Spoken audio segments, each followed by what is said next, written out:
It's a monstrous development that's going to be looming over our small single-family houses. Acre Properties wants to build a 50-unit apartment complex off Belfort Street. The complex would be made up of 2 3-story buildings and a 50-space parking lot with 13 apartments reserved for workforce housing. There are people out there that need housing. The size and scale of the project is now allowed under Portland's new zoning plan called RECODE, aimed at increasing housing density. This project is one of the first proposals to come out of RECODE, which Councillor Kate Sykes calls a turning point for Portland's development. But she says the neighborhood also has needs that have to be met. We need to be working with developers, the city, and neighbors to shape that growth in a way that makes sense for the community.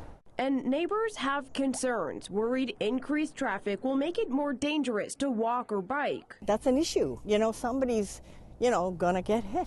Another neighbor is worried stormwater runoff from the complex could flood her yard. What happens when my property is wet, destroyed, my basement's flooded? The developer, Alex Koop, says the proposal follows city guidelines and could have been 3 times bigger, but he says he wants it to fit into the neighborhood while addressing the city's housing crisis. NIMBYism is very selfish. If it doesn't take long to figure that out, seeing people that can't afford to buy a $500,000 starter home that was like $230,000 when I bought my first starter home. This proposal is still in the early stages and needs approval from the planning board before any construction can begin. In Portland, Anna Kuhn, CBS 13 News.